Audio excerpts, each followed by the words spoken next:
Mi cuerpo, mi cuerpo, mi cuerpo, mi cuerpo.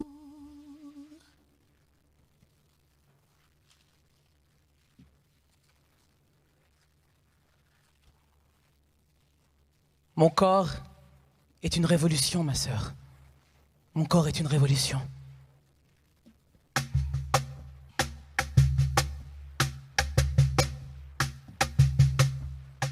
L'intime devient politique contre les violences systémiques. L'inaction n'est plus une option.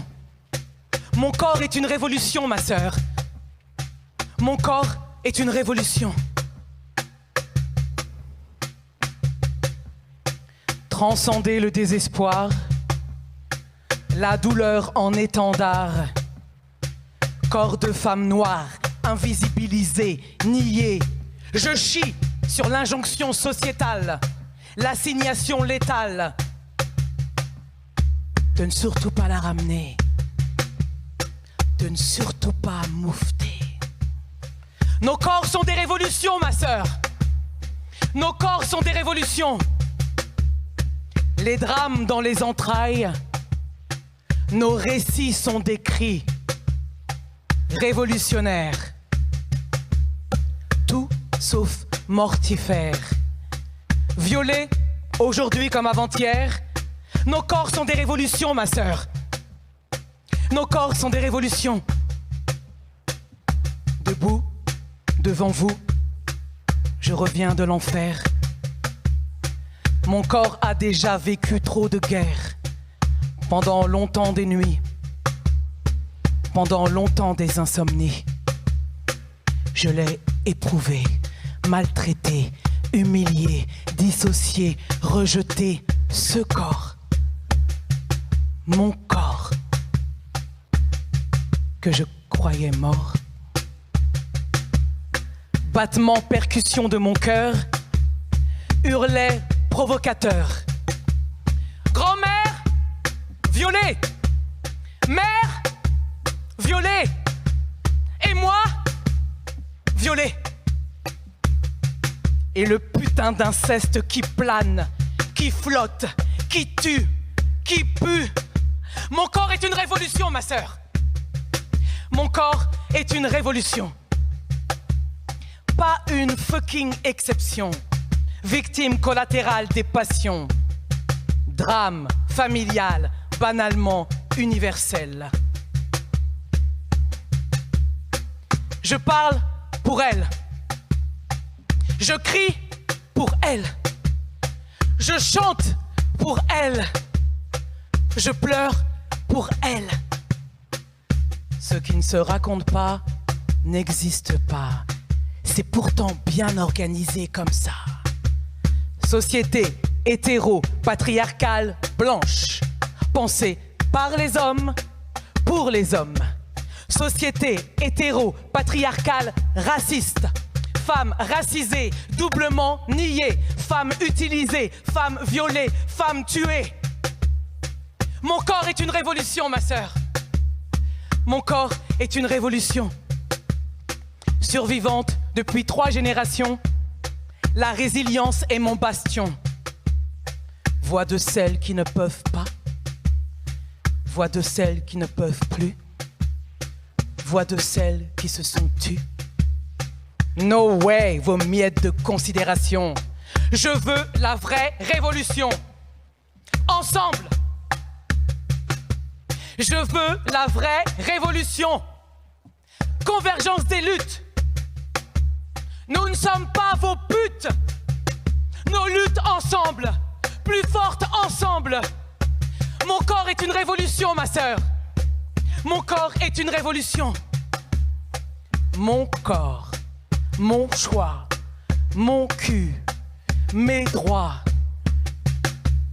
J'ai vécu des guerres dans mon corps. Viens faire la révolution avec moi, ma sœur. Je t'attends déjà depuis tout à l'heure.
Julien Téquéyan, Geoffroy Téquéyan, nos corps sont des révolutions, ma sœur.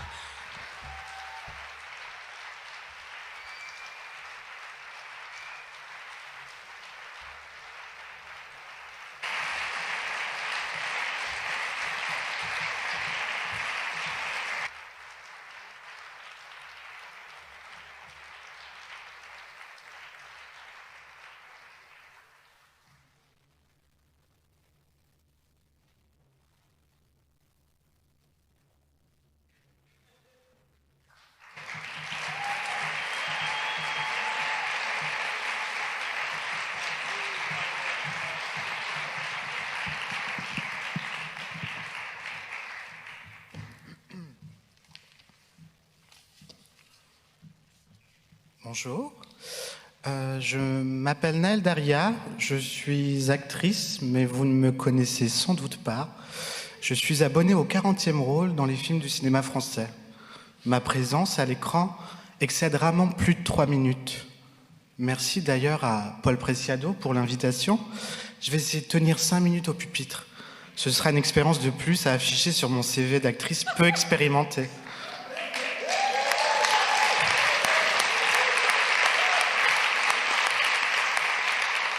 D'ailleurs, si quelqu'un dans la salle pouvait me filmer, ça me servira pour ma bande démo. Pour tout vous dire, j'étais très intimidée par le casting d'experts invités à ce séminaire. Alors j'avais prévu de faire une présentation un peu sérieuse sur l'histoire des représentations des trans au cinéma. Un peu sérieuse, mais chiante. Et puis en réfléchissant, je me suis dit à quoi bon passer des heures à travailler un PowerPoint avec des illustrations si c'est pour en tirer la conclusion suivante. Depuis leur apparition au cinéma, les trans sont ridiculisés, moqués, et même si les choses ont un peu évolué depuis, globalement, les représentations sont toujours merdiques. Alors j'ai décidé de vous raconter ma vie d'actrice qui joue très peu. J'ai grandi dans la campagne profonde au sein d'une famille de prolos, enfants d'immigrés, donc vous l'aurez compris, rien ne me prédestinait au cinéma. Je faisais un peu de théâtre dans une troupe amateur, mais je n'avais jamais envisagé de jouer sur grand écran. Puis un soir, alors que je servais des pierres pas vraiment fraîches dans un bar pour arrondir mes fins de mois, un jeune réalisateur s'amuse en me voyant faire des grimaces aux clients pénibles. Il me propose mon premier rôle dans son court-métrage, puis un deuxième dans un film qui a rencontré un certain succès. Entre-temps, d'autres occasions se présentent à moi, mais cette fois dans des longs-métrages, 120 battements par minute et l'année suivante, Un couteau dans le cœur. Les 2 films sont présentés en sélection officielle à Cannes. Alors je me dis, ça y est, ma carrière d'actrice de 3 minutes d'école. Alors je me forme dans une école réputée, dont les frais d'inscription s'élèvent à 5 SMIC. Je rencontre du beau monde. Mes camarades ont toutes des noms de fleurs, Capucine, Marguerite. J'ai l'impression d'être en bac pro botaniste. Mais en fait, je suis juste en cours avec des bourgeoises, blanches, filles à papa, qui restent très gentilles au demeurant. Je suis la seule trans de l'école, sans doute la première, et la seule arabe de la promo. On travaille des textes de Tchekhov, de Feydeau, de Jarry. Que des hommes, que des blancs. À la fin de ma formation, je me frotte à l'exercice des propositions humiliantes. Un jour, je reçois un mail d'une directrice de casting qui m'apprend que je figure dans une base de données trans et qui me demande de remplir une fiche de renseignement pour une série américaine dont elle refuse de me donner le nom. Aucune précision non plus sur le rôle, juste un mail laconique. On cherche des trans pour de la figuration, alors envoie-moi tes données personnelles et des photos de toi habillé en oiseau de nuit. Je me sens totalement déshumanisé. Je bouillonne derrière mon ordinateur et commence à lui rédiger une réponse pour lui expliquer que trans, ça ne veut rien dire. Des trans, il y en a des milliers. Des rousses, des grosses, des belles et des moins belles. Des trans qui sucent pour avoir un rôle, d'autres pincent sans rire. Des volubiles, des noirs, des dyslexiques, des punks à chiens, des frustrés, des tatoués, des chaudasses, des littéraires, des truculentes. Au final, je décide de ne pas répondre du tout, de peur qu'elle écrive dans son tableau Excel que je suis une grosse conne hystérique. Récemment, je me suis vu proposer un second rôle dans une série. Le personnage s'appelait Sandy Broyeur. Sandy Broyeur. En plus de porter un nom ridicule, je devais réciter avec un certain enthousiasme ces quelques mots. Bienvenue au bingo drag queen. Ce soir, il y a des menottes léopard à gagner. De quoi broyer du noir. Ce soir, je ne suis pas très fier de vous avouer que j'étais partagé entre mon éthique et ma volonté de ne pas alimenter ces stéréotypes ridicules et le cachet de 1 000 € proposé pour dire ce tas de conneries. Entre jouer de la merde bien rémunérée et ne pas jouer du tout, le choix peut être parfois cornélien. Alors, chère assemblée, je me demande, est-ce qu'un jour, on arrêtera d'assigner les trans au rôle de pute ou de serveuse flamboyante et cervelée? Est-ce qu'un jour, on arrêtera même d'être obsédé par mon identité au point de ne plus en faire un sujet? S'il y a des scénaristes parmi vous, permettez-moi de vous préciser que des trans avocates, ça existe. Il y a même une première ministre en Belgique et un philosophe juste derrière moi. Est-ce qu'un jour, vous vous ouvrirez au monde qui vous entoure et vous arrêterez de projeter vos fantasmes d'hétéros mal renseignés? Chères productrices, chers membres des commissions CNC, est-ce qu'un jour vous laisserez la place aux identités subalternes et arrêterez de donner du fric aux fictions qui reproduisent les schémas de domination? Enfin, mes chères sœurs et mes chers frères issus des minorités, unissons-nous, écrivons nos propres scénarios, faisons nos films et soyons maîtres de nos narrations.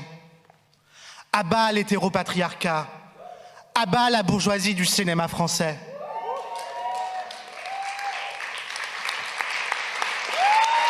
Merci.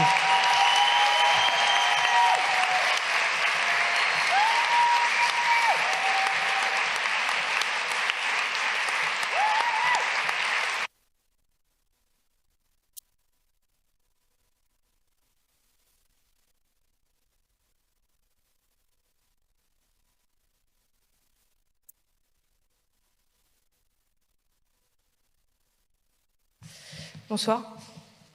Déjà, je suis vraiment contente d'être là, en fait. Et je voulais féliciter mes deux partenaires. Bravo Naël, bravo Nadège. C'était vraiment formidable.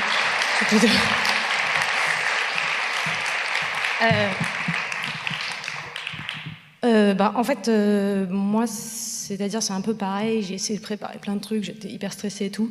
Et je me suis dit qu'en fait, j'allais peut-être profiter de la situation pour parler de du jeu d'acteur en fait et de la politisation que moi je vois potentiellement dans le jeu d'acteur, assez simplement en fait, rapidement, en plus je ne vais pas vous parler pendant 20 000 ans, donc par rapport au jeu d'acteur et à ce que moi je peux voir voilà, comme possibilité politique, sachant qu'on est souvent ramené, enfin moi en tout cas, je parle vraiment de ma position, en tant qu'actrice, je suis souvent ramenée dans les questions médiatiques, etc., à qu'est-ce que ça fait d'être dirigée par, et qu'est-ce que c'est d'être regardée par, et qu'est-ce qu'il vous a dit pour que vous jouiez comme ça, ou qu'est-ce qu'elle vous a dit pour que vous jouiez comme ça, etc., dans une position assez passive, en fait, d'objet. Et ça m'énerve toujours un petit peu, parce que j'ai l'impression quand même d'essayer justement de faire des propositions et d'essayer via le jeu, en fait, de faire une sorte de petite mise en scène. Voilà. Du coup, je voulais peut-être rapidement parler de mon trajet et de la façon dont j'ai évolué en fait au fur et à mesure de ma carrière vis-à-vis de ce que ça voulait dire même le jeu. Voilà. La première chose, je pense qu'il y a à dire, et que par ailleurs Naël a très bien dit, c'est qu'il y a un truc qui est paradoxal à l'endroit du jeu, c'est que c'est vraiment l'endroit où, en tant qu'actrice, on est totalement conscient de la construction de ce qui est en train de se passer. Et en même temps, quand on en arrive au cinéma, il y a une invisibilisation totale de cette construction et la création quasiment d'entités naturelles, totalement binaires, notamment du point de vue du genre, mais pas uniquement, totalement binaires. Donc je me dis c'est quand même assez fou que cet objet qui, en tant que tel, puisqu'il analyse la construction de la théâtralité des identités, devienne un outil hyper quand même assez industriellement normatif dans les possibilités de vie. Voilà. Ceci étant dit, je vais vous parler de ma vie. Non, je plaisante. Non, mais c'est juste pour dire, en fait, moi, j'ai commencé, j'ai toujours été, comédienne ou actrice, si vous voulez. Et la première fois que j'ai eu l'occasion de rencontrer le cinéma, c'était dans un dispositif qui, en fait, était vraiment lié, je parle artistique, hein, là, juste, à une forme de jeu qui était liée à les émotions ultra intenses, la violence des émotions ultra intenses et l'extraction en fait de moi-même d'un matériau pur d'émotions. Et vraiment disons que le but de la mise en scène, c'était d'extraire de moi quelque chose que je ne pouvais pas donner par moi-même, et du coup ça implique un rapport avec la mise en scène qui est un rapport qui, moi, à mon sens, est forcément violent, au sens où la personne qui va être à la mise en scène se permet de savoir ce qui est bon pour moi, de là où elle peut m'amener, et je veux dire, c'est une façon de ne pas respecter les frontières des corps, en fait, de ne pas respecter les entités des acteurs, actrices. Et donc, à mon sens, c'est vraiment une façon qui amène assez facilement à des abus de pouvoir, en fait, pour le dire le plus simplement possible. Ce qu'il y a d'autre dans cette école de jeu, au-delà de l'abus de pouvoir qu'elle va mettre en place dans le rapport de direction d'acteur, c'est que, en fait, c'est une école où j'ai l'impression que la seule chose qui est recherchée par la mise en scène, c'est notre origine.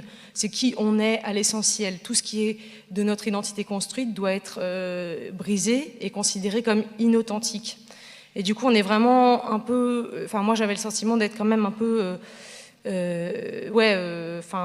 en fait, réduite... Enfin, comment dire, que mon parcours n'était pas intéressant. Que mon parcours était forcément mensonger. Et que donc, voilà. Et oui, voilà. Et que donc la vérité était dans mon origine et non dans mon futur ou dans ma construction.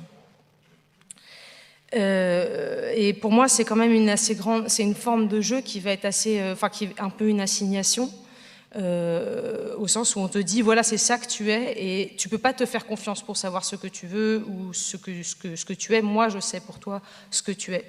Et voilà. Ce que je voulais dire, donc ça c'était un peu la façon que moi j'avais au départ quand j'ai fait le premier film dans lequel j'ai joué, c'était un peu le mode de rapport au jeu. Après, tout ce qui s'est passé à ce moment-là, etc., et le fait que je sois revenue dans un autre film un peu longtemps après, enfin, qui s'appelle Naissance des pieuvres, et qui, du coup, là, j'ai commencé à me poser la question de qu'est-ce qui était au centre du jeu, qu'est-ce qui était finalement l'idéal, qu'est-ce qui était en jeu dans le jeu. Et je dirais que, en fait, à ce moment-là, pour moi, ce qui a commencé à primer, c'était plus tant l'essence de qui j'étais, mais d'une certaine manière, de retourner, enfin, de ne pas chercher en moi la réponse, mais de retourner le spot sur qui pose la question, en fait, de cette assignation.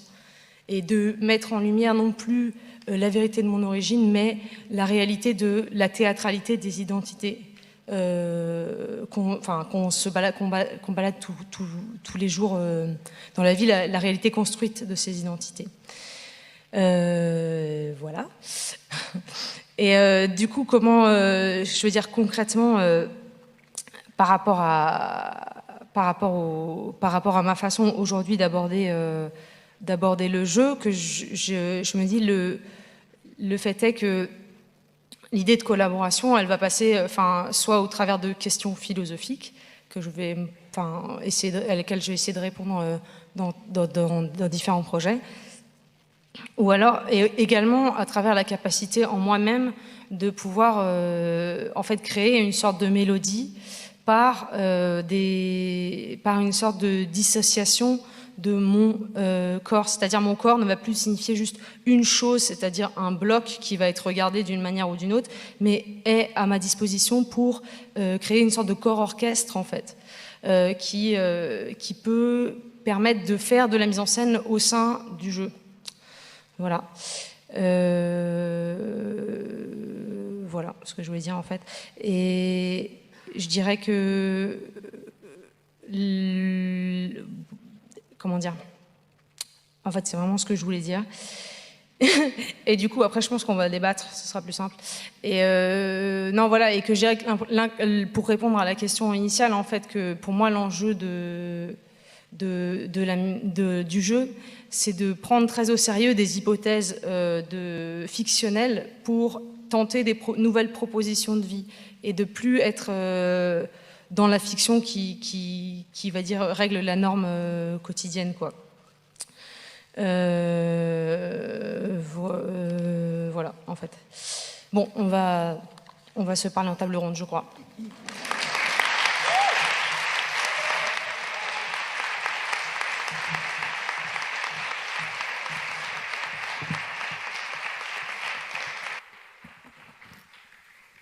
Bon, merci beaucoup. Nadège, Naël, Adèle, merci déjà d'être là, parce que je sais que c'était pas simple, c'est pas facile de prendre la parole, mais c'est ça aussi que je voulais briser, c'est-à-dire le fait, pour moi, que vous soyez toujours assigné à la position d'actrice.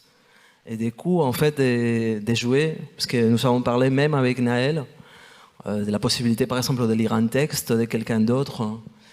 Et c'est moi aussi, peut-être que vous a forcé à, quelque part, je le sais, pardon Adèle, mais que vous a forcé à cet exercice de prendre la parole face à une assemblée qui pour moi est une assemblée constituante, dans le sens où ça fait maintenant 4 jours que nous sommes là, ensemble, et que je voulais justement...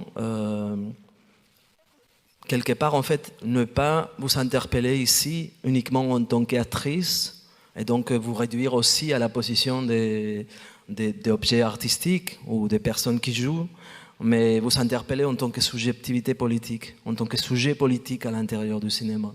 Parce que je pense que cette rupture, elle vient de là.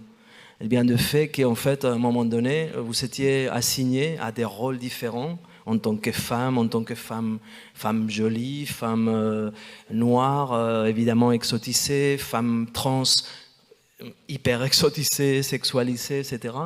Et que tout d'un coup, comme je disais tout à l'heure, vous savez changer la scène de l'annonciation et vous savez parler pas uniquement en tant qu'actrice, mais vous savez quelque part briser, sortir du rôle, briser les cadres de la représentation Et vous avez commencé à parler, à produire un discours politique sur vous-même et votre corps, et vos corps en fait.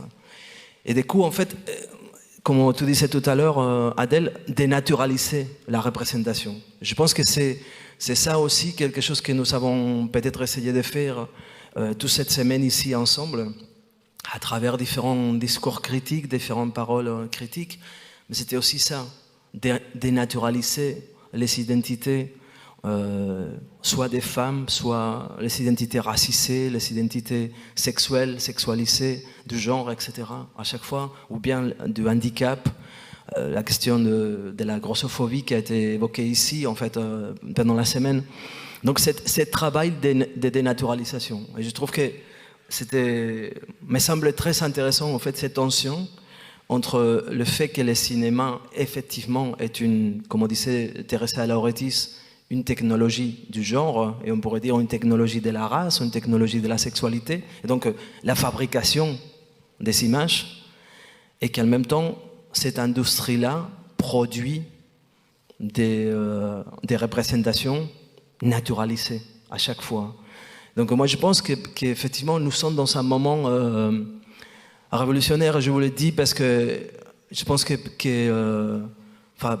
je voulais publiquement vous remercier tous les trois de ce que vous êtes en train de faire, parce que je trouve que c'est extraordinaire.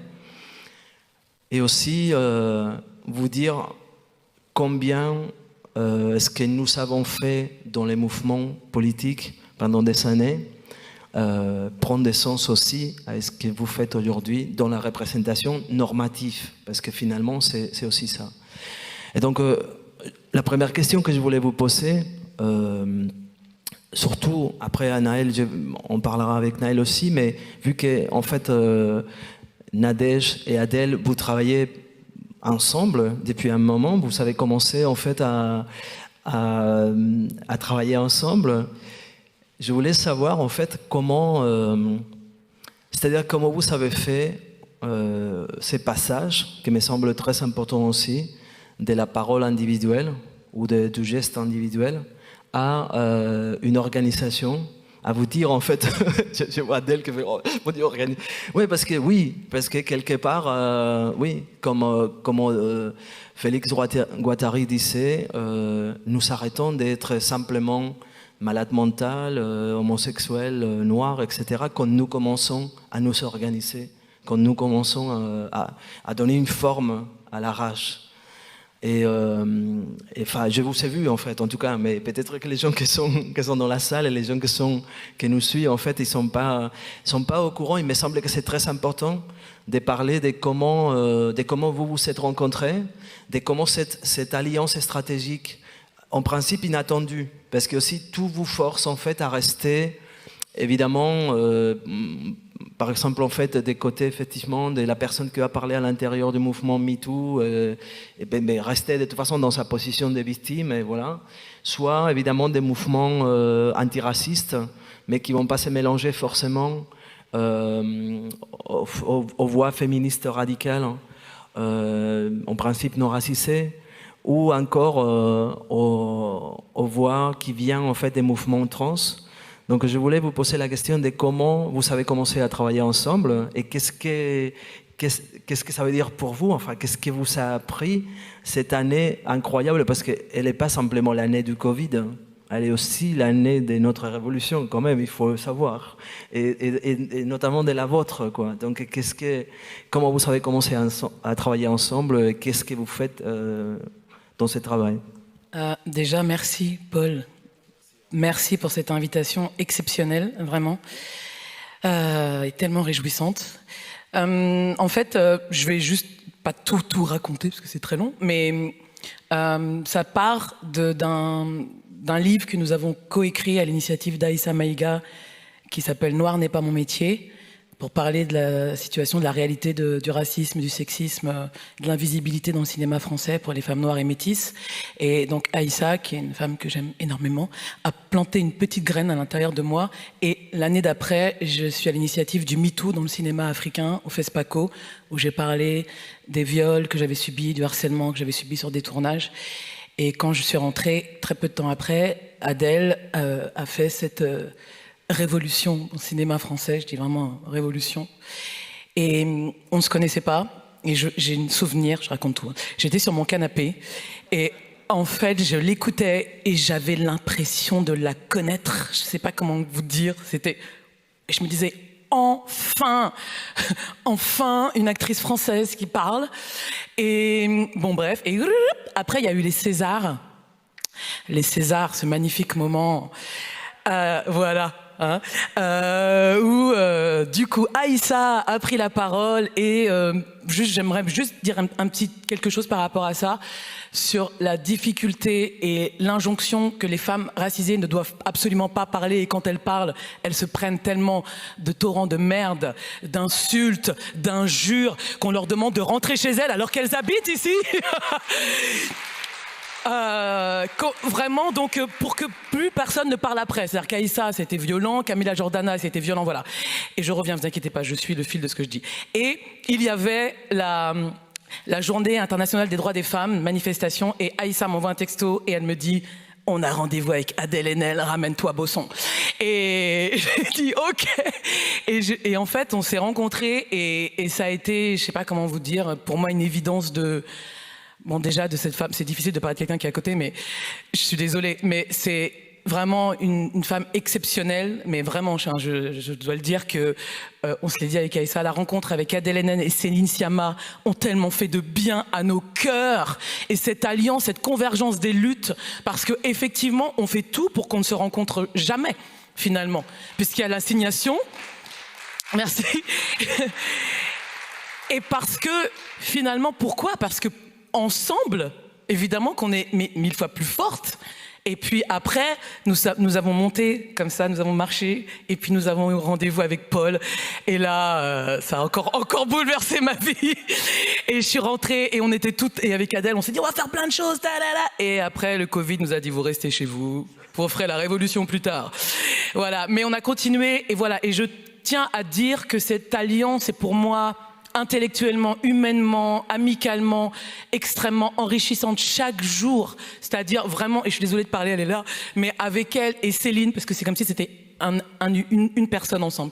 Mais vraiment, Céline et Adèle sont vraiment, enfin voilà, je sais que c'est un peu genre, mais vraiment, je vous assure que de les avoir dans la vie, c'est exceptionnel.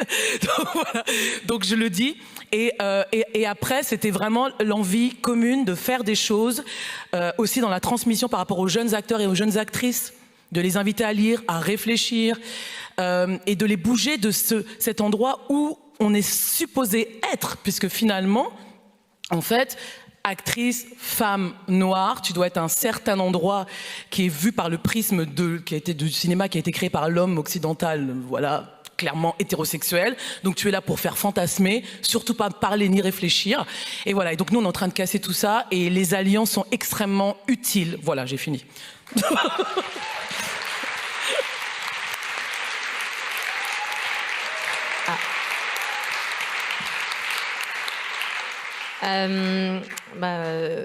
Non, effectivement, enfin, avec l'enthousiasme qui a mis Nadège, c'est sûr que c'est quelque chose c'est une rencontre qui fait vraiment du bien là.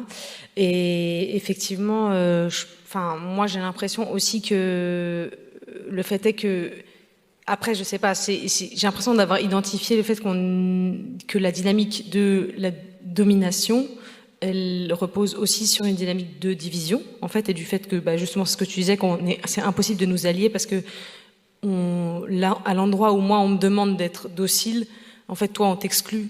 Et moi j'ai l'impression que finalement la docilité qui était, que j'ai pas trop réussi à respecter, mais qui était quand même mon injonction, j'ai cru qu'elle allait me protéger en fait. Et je pense que c'est aussi pour ça que les alliances étaient difficiles à faire. Mais je crois que le truc qui s'est passé, c'est juste que on s'est rendu compte quand même du cynisme froid, du fonctionnement de l'industrie des images en fait. Et de l'endroit où nous... Parce que souvent on entend la question, mais qu'est-ce que peut la culture? Et les gens sont un peu débordés, genre en fait qu'est-ce qu'on pourrait faire? Finalement le monde est si terrible. Mais en fait... c'est nous qui l'avons naturalisé, ce monde. Hein. C'est nous qui avons fait que c'était ça, les identités et les lignes de fracture, il me semble. Et le fait que ce soit, c'est ça que je voulais dire tout à l'heure, le fait que ce soit aussi lourd, c'est aussi lourd, je veux dire, aussi naturaliser les images hommes, femmes, noirs, blancs, enfin, whatever, quoi, que ce soit aussi lourd, ça c'est la responsabilité, à mon sens, de l'industrie, aussi, en tout cas de l'industrie cinématographique qui va produire ces images, en fait. Voilà. Et pardon. Et ils m'ont carrément coupé le micro. Non, pardon, je voulais juste dire aussi que on a une responsabilité en tant qu'artiste, parce que pour moi, d'être sur une scène de théâtre, évidemment que ça a un sens politique, et encore plus quand on est une femme racisée, et je suis aussi un peu en colère contre certains camarades ou camarades qui ont une tribune pour parler et qui ne s'emparent jamais de ces questions-là, et qui, finalement, continuent à reproduire cette domination et sont tellement contents d'être arrivés et se dire « Waouh, c'est bon, moi j'y suis » et que tant pis pour les autres. Je suis désolée, quoi. Mais non, mais sérieusement, c'est qu'à un moment donné, vous avez une occasion de parler, ben construisez, lisez, réfléchissez. Je sais pas, mais parlez, quoi. On peut pas continuer. On a une responsabilité de ce cinéma. Le cinéma, il est aussi là pour pallier au manque de la société. Parce que pendant longtemps, je me disais, oui, le cinéma doit être le reflet de la société. Il l'est pas, mais en fait, il l'est. Il reproduit à l'infini les strates de domination. Et donc, on a cette responsabilité-là en tant qu'artiste. Oui, je suis désolée, c'est un sens politique d'être un artiste, et c'est pas un gros mot. Et il faut qu'en plus on invente quelque chose qui n'existe pas. C'est Ava DuVernay qui dit ça. Je l'ai lu dans le livre d'Alice Coffin. Et c'est et oui, et le trésor d'imagination qu'il faut pour... Vous vous rendez pas compte, c'est-à-dire que nous, on rêve à quelque chose qui n'existe pas, mais qui est possible. Donc, il faut absolument qu'à chaque fois, on parle, quoi. Donc, il faut qu'ils se réveillent, les gens qui ont du pouvoir. Pardon, excusez-moi. Pardon. C'est très bien. Et Naël, en fait, je voulais te demander aussi, parce que je sais que tu as participé pas dans un projet, mais dans plusieurs projets dans lesquels tu as travaillé aussi avec d'autres filles trans. Et je me demandais en fait si, d'une manière plus cachée, il y avait aussi un mouvement trans actif à l'intérieur du cinéma français. Non, c'est effectivement une très bonne question. Pas du tout. Tout simplement parce que, est-ce que dans l'Assemblée, vous connaissez des acteurs, actrices trans qui jouent de manière récurrente dans le cinéma français? Je crois pas. Si on devait se présenter en tant qu'actrice trans, les gens se diraient mais qui sont-elles? Mais par contre, j'avoue avoir été très intéressé par le mouvement Noir n'est pas mon métier, puisque en réalité, on pourrait dire la même chose des personnes trans. Trans n'est pas mon métier. Comme je l'ai expliqué tout à l'heure dans mon intervention, arrêtez de nous assigner à des espèces de stéréotypes et des fantasmes qui ne sont pas forcément réels.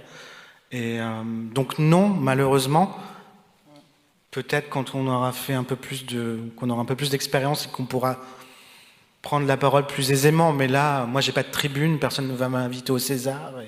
Mais pardon, mais oui, pardon. Elle parle beaucoup.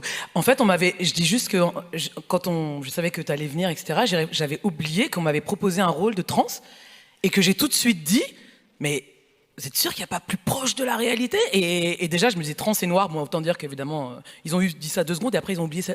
Mais je suis sûr que tu n'as pas passé ce casting-là, puisque je sais qu'elle s'appelle Claire Nebou qui a joué le rôle. Voilà, tu vois, ce truc-là? Ce truc, je dis. Et t'as pas été convié, on est d'accord? Non, du tout.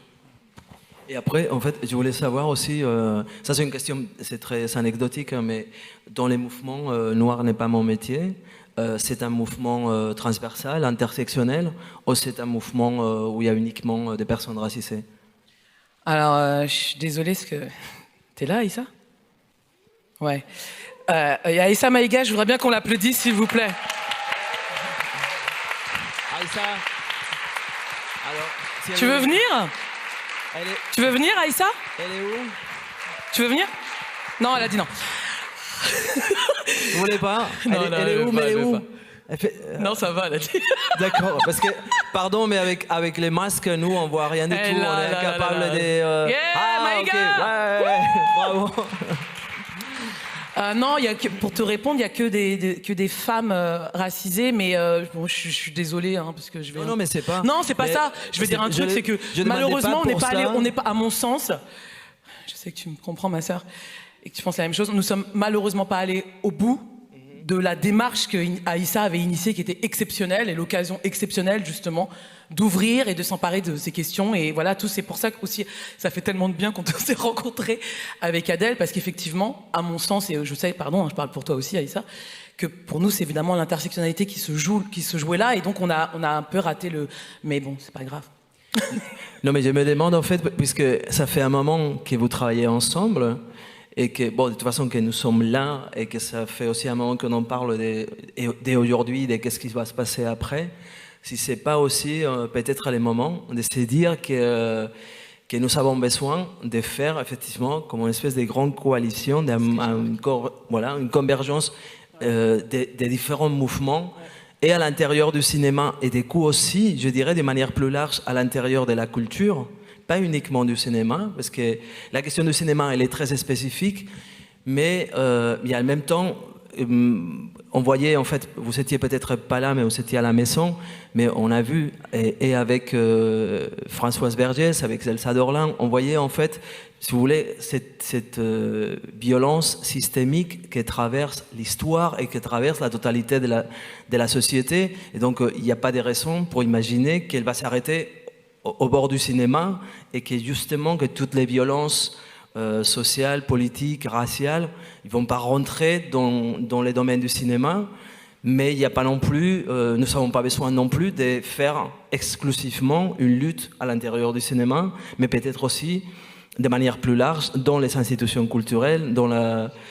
C'est voilà. ce que j'ai marqué là. Et c'est aussi, et je pense que dans ce sens-là, c'est très important aussi et symbolique que nous soyons là ensemble, en fait, dans un endroit comme le Centre Pompidou, dont la vocation première était précisément, en fait, la repolitisation de la culture et la non-séparation entre culture et société. Donc je pense que là, pour le coup, ce lieu dans lequel nous sommes aujourd'hui prend tous les sens pour se dire qu'effectivement, peut-être nous allons constituer peut-être quelque chose, enfin vous, pour les cinémas, et de manière plus large, en fait, beaucoup de gens qui sont là, et que, puisque quelque part aussi, je me dis que c'est là, aujourd'hui, c'est pas exactement la dernière journée de notre séminaire, mais demain, il y a une séance de cinéma de José Campuzano, mais c'est la dernière journée que nous allons passer ensemble et aussi collectivement. Et peut-être que ça serait bien, en fait, de nous dire qu'il y a des choses, en fait, que nous avons des choses à faire ensemble, et que peut-être nous faisons aujourd'hui que commencer, qu'ouvrir des voies, qu'après on va continuer autrement, en fait. Oui.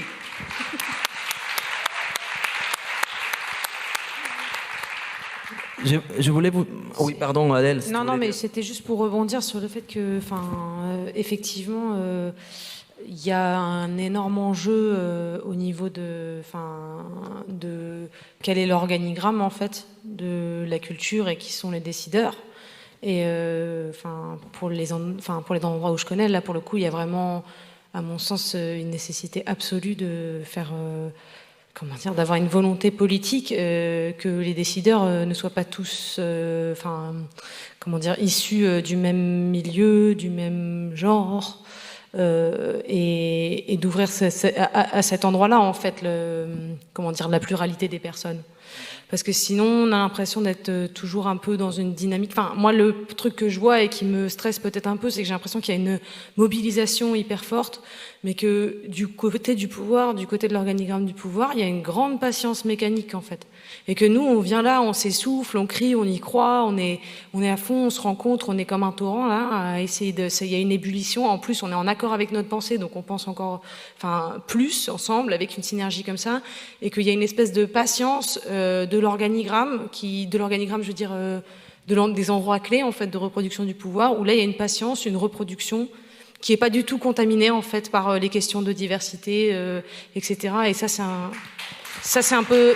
Je dirais, c'est un enjeu qui est assez terrible, je trouve, dans... Je sais pas comment on peut appeler ça, le soulèvement ou la révolution. C'est comment faire face à un temps qui est vraiment mécanique et qui a tout son temps, quand nous, on a genre nos vies qui sont en plus quand même méga, excusez-moi, je vais pas casser le moral ou quoi, mais genre quand même assez entravées, avec de plus en plus de choses où on accepte en fait la violence policière, on accepte le fait d'appliquer des règles quand en fait le gouvernement prend vraiment aucune mesure concrète pour nous sauver, en fait. C'est-à-dire que nous, on a juste à nous-mêmes de nous démerder sur notre temps libre pour essayer de se sauver, mais en fait, sinon rien n'est fait structurellement. Je veux dire, il y a tout cette avancée-là.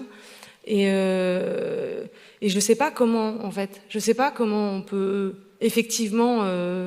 est-ce que ça suffit d'avoir de l'enthousiasme? Est-ce que ça suffit d'avoir de la contagion pour arriver à transformer ce que c'est que l'organigramme de l'État aujourd'hui, en fait? Mais après, ce qui était assez enthousiasmant, c'est par rapport aux les jeunes qui arrivent. Ouais, ça c'est clair. Franchement, on a rencontré plein de jeunes récemment, plein de choses différentes. Notamment, moi j'ai fait le collage de mon récit. C'était avec des jeunes filles qui ont entre 18 et 20 ans. J'ai l'impression d'être une grand-mère. Et c'était incroyable de voir comment, déjà, pour elle, tout est clair, quoi. Ça, et ça faisait vraiment du bien, quoi. Non, ça, c'est vraiment donc voilà, moi je vois quand même à chaque fois ce souffle-là en me disant ok. Et elle disait aussi que ce qu'on a fait leur a donné aussi de l'énergie pour elle-même s'emparer de ces questions. Ça, c'est clair. Enfin, je veux pas te couper la parole, Nel, si tu veux dire un truc là. Moi, j'enchaîne parce que voilà. Non, mais c'est clair qu'il y a un truc ultra enthousiasmant, ultra vivant, et que, en fait, de toute façon, les filles qui vont coller, par exemple, mais les gens qui vont aux manifs et toutes les façons de, je sais même pas comment dire, en fait, d'être vivant dans la société actuelle, elles sont réjouissantes, elles existent. Moi-même, j'ai l'impression de jamais avoir autant bougé.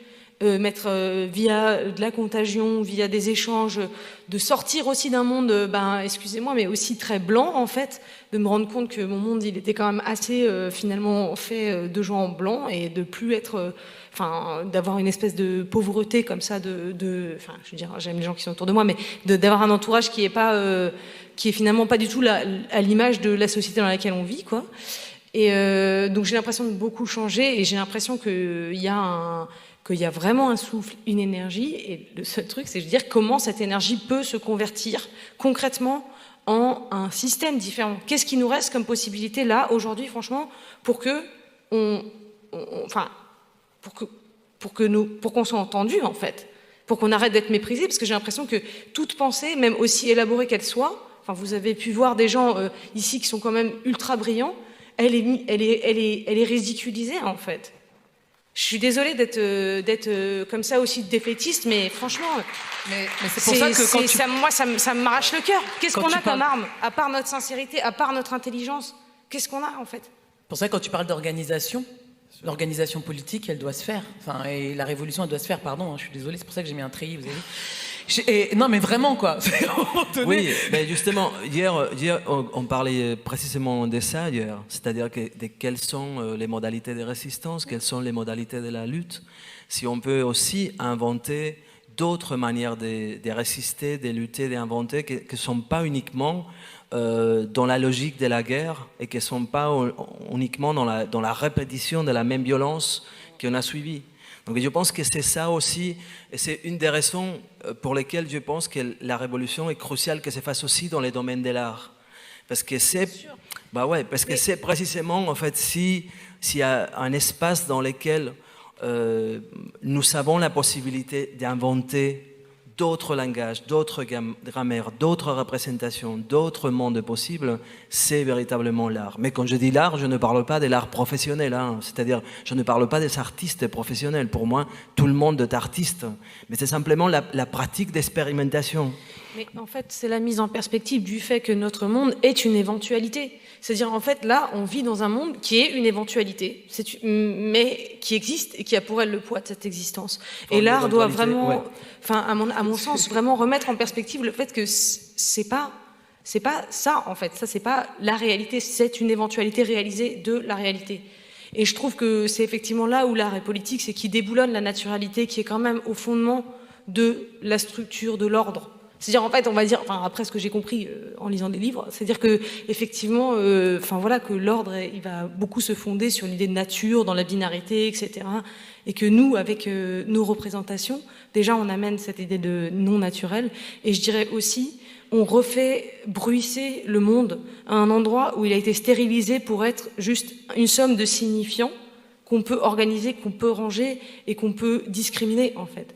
Et je dirais que c'est ce truc un peu peut-être d'essayer de déconstruire le regard construit par la domination, d'essayer de faire voir des choses qui ont été passées sous silence.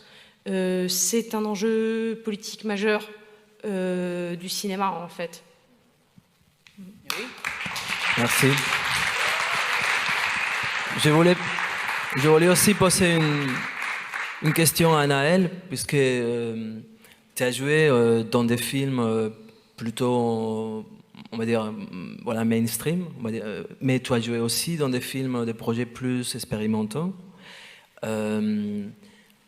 Quelle est pour toi la différence, peut-être en fait en lien avec ce que tu as dit avant par rapport au jeu, ce que disait Adèle tout à l'heure, en fait, de la construction du jeu. Parce qu'en fait, quand j'avais regardé différents rôles que tu avais joués, je me disais qu'effectivement, les corps représentés étaient tellement différents et que là, je vais dire nous en tant que trans, que nous sommes tellement absolument pas représentés. C'est-à-dire que c'est même pas le fait que... Mais je pense que peut-être ce qui se passe avec nous, avec les trans, de manière hyperbolique, puisque nous on s'est dit on n'est jamais représenté nulle part, mais peut-être il se passe avec tout le monde en réalité, parce que la réalité vivante de chaque corps est jamais représentée nulle part.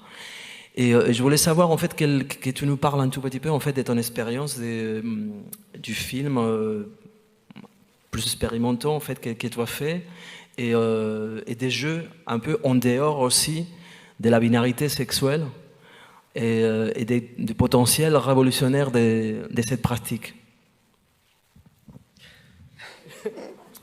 Elle dit. Non,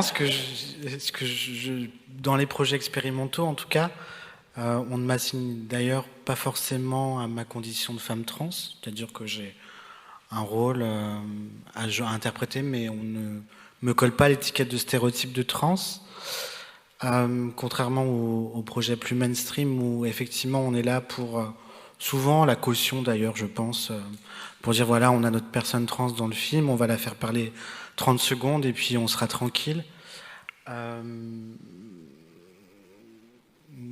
Voilà, je ne sais pas trop quoi dire. Non, je pensais plus aussi à la possibilité, je ne sais pas, peut-être ce n'est pas une expérience que tu as eue, mais à la possibilité de sortir du binarisme sexuel dans les jeux.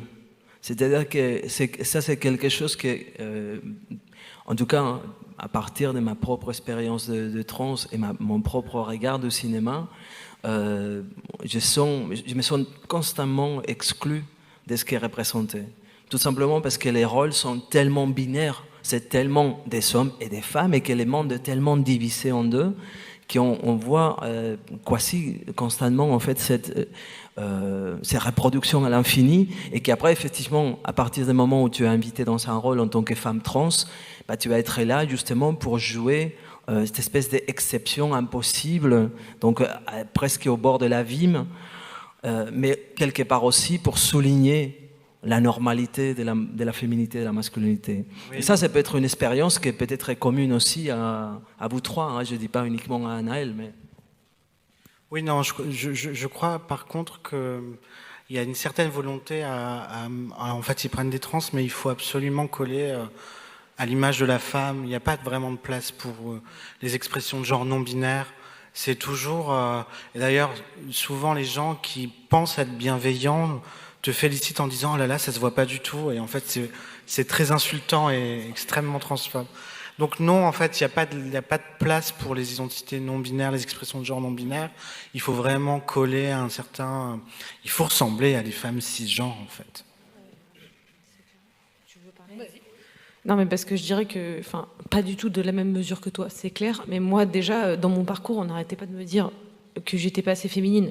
J'avais l'impression qu'ils étaient angoissés, qu'il fallait que je leur valide le fait que j'étais vraiment une femme par une espèce de surinterprétation de mon genre, en fait. Et c'est vrai que ce que tu disais, enfin, en fait, moi, j'ai l'impression de m'être abritée dans mon identité. C'est-à-dire qu'en fait, je m'en fous totalement d'être une femme. Franchement, ça m'est complètement égal. J'ai l'impression d'avoir rien en moi qui recense. Enfin, je sais pas. Je me suis jamais posé la question. On m'a toujours dit oui, voilà, vous en tant que femme, en tant qu'actrice, etc. Je suis genre bah oui, c'est un point de vue situé. C'est-à-dire, je fais l'expérience d'être vue comme ça. Mais moi, personnellement, mes sentiments féminins, alors ça n'existe pas du tout, en fait. Et je m'en fous complètement. Et j'ai l'impression que si je garde une identité féminine, c'est vraiment par, comment dire, pas du tout par croyance, mais par une sorte de truc de dire, presque une sorte d'abri, en fait. Garder un abri, en fait, à l'endroit où moi, j'ai l'impression de m'exposer à pas mal d'endroits, etc. À cet endroit-là, je garde ça comme un bunker, quoi. Pour continuer, peut-être plus tard, ça sera autre chose, mais pour essayer de faire comme une sorte de cheval de Troie.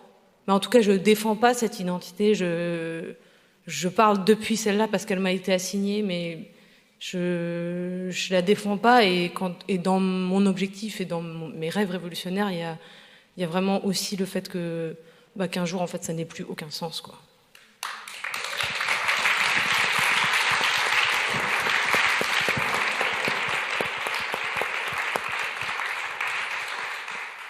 Et après je vais donner la parole à la salle parce que je pense que c'est super important que, ouais.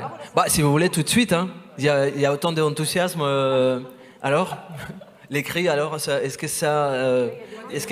y a une réponse? Merci déjà en fait d'avoir de la lumière. C'est vraiment bien. Bon alors, ok. On prend des questions si vous voulez. Allons-y, on va prendre 2-3 questions d'affilée, si vous voulez, si vous êtes capable en fait de faire le nettoyage des micros. Il faut, vous pouvez pas passer les micros, il faut s'élever en fait et aller plutôt chercher les micros.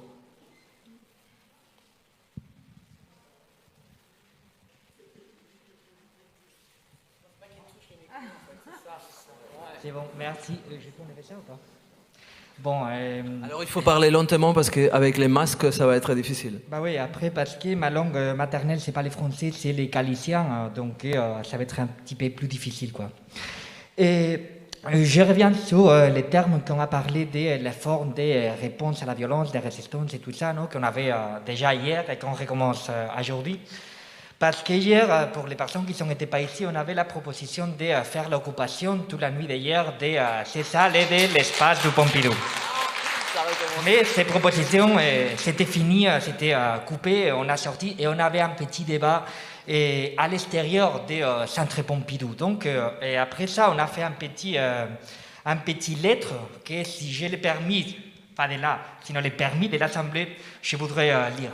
J'ai le permis, ouais, ça marche.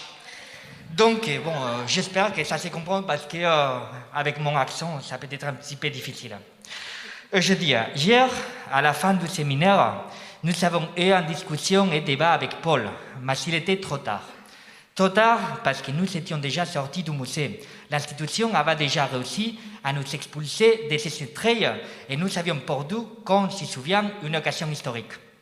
L'occasion historique d'occuper symboliquement et pratiquement une institution au centre de Paris, où l'on parle des révolutions, mais qui n'est pas accessible aux habitants des banlieues qui ont fait la dernière insurrection de cette ville cri.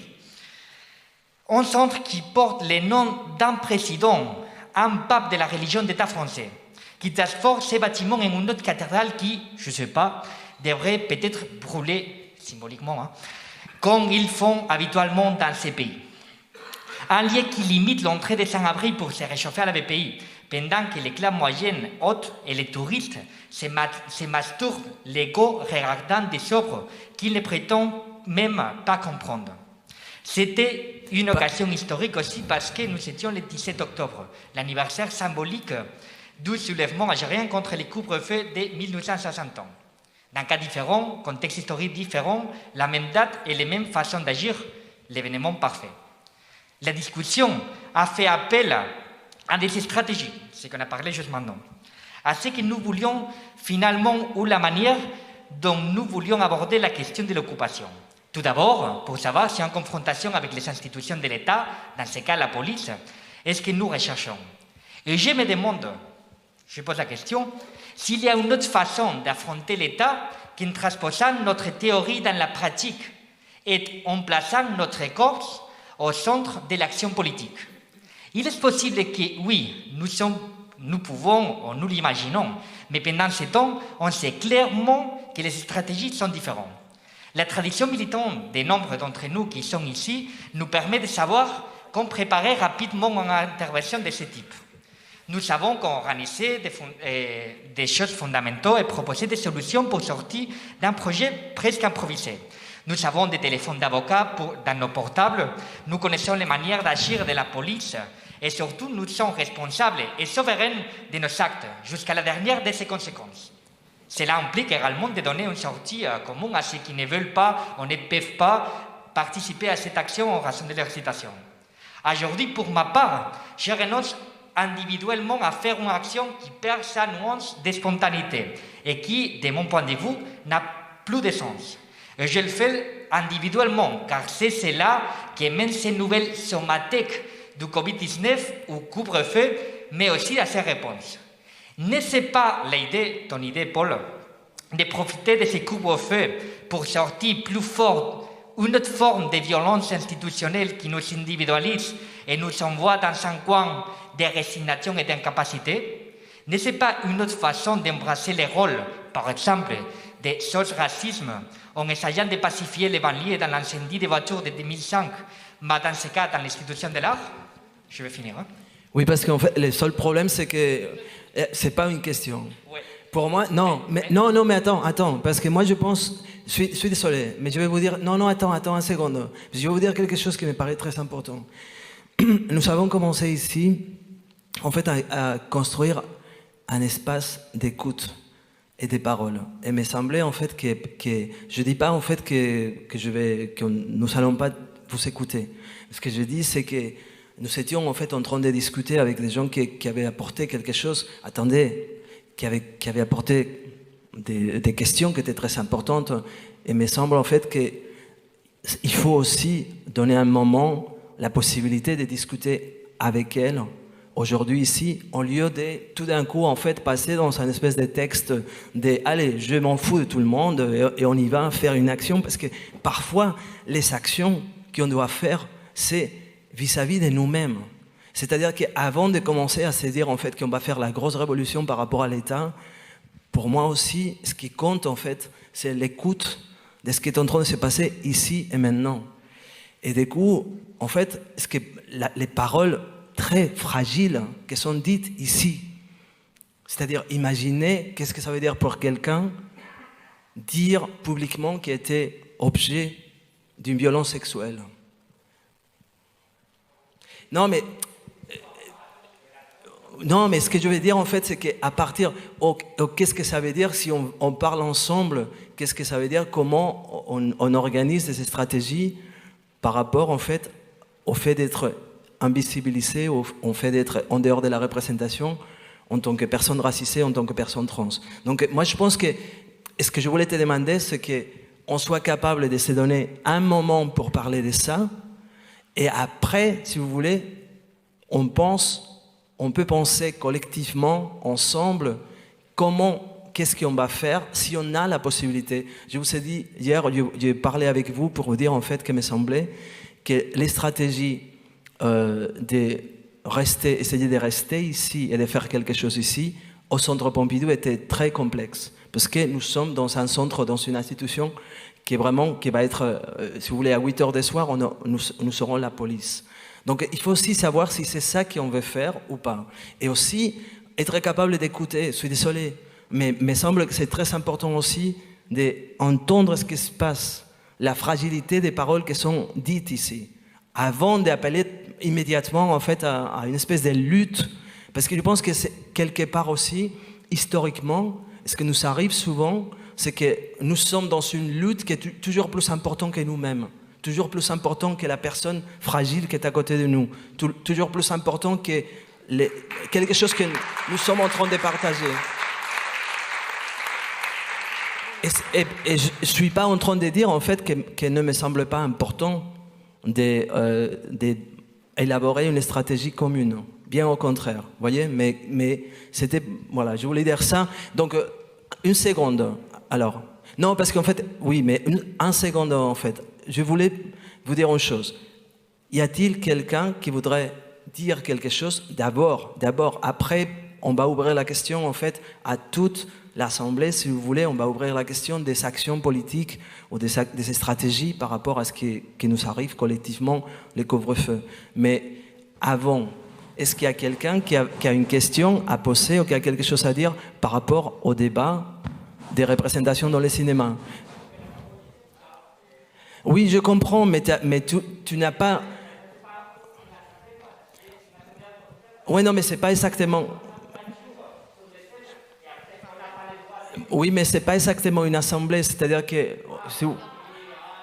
Non, bien sûr, parce qu'en fait, si vous voulez, nous ne sommes pas exactement décidés. À partir du moment où nous décidons qu'on va travailler comme une assemblée, on le fera. Mais pour l'instant, ce que je vous dis, c'est est-ce qu'il y a quelqu'un dans la salle qui a quelque chose en fait à dire, à demander? Si est-ce que les débats, en fait, par exemple, par rapport à la représentation ou par rapport à l'exclusion des minorités à l'intérieur du cinéma ou à l'intérieur de la culture, vous intéressent? Sinon, non.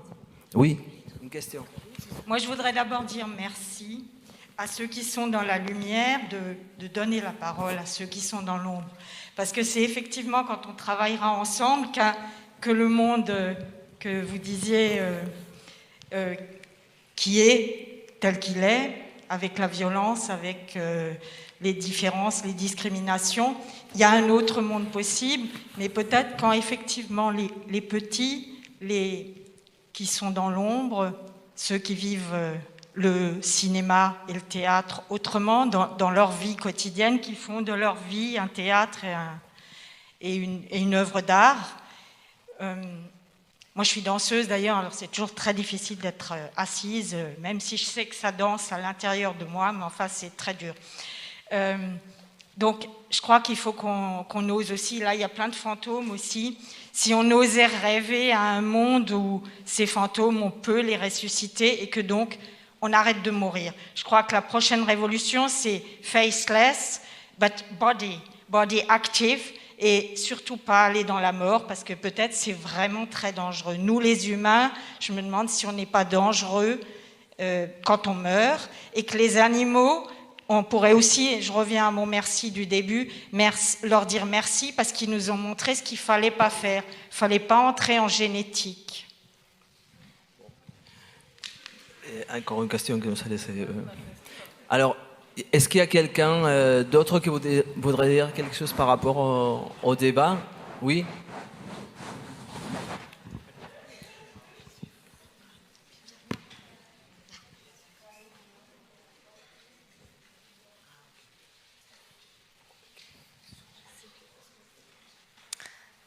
Bonsoir et merci. Du coup, je me demandais, par rapport à toutes ces discussions qu'on a entendues, l'importance en fait d'avoir nos propres lieux de création et de diffusion. Et bon, il existe encore des écoles qui sont plutôt ouvertes, des écoles d'art par exemple. Est-ce que vous, dans quelle mesure vous êtes liés aux écoles, aux lieux de création et de recherche?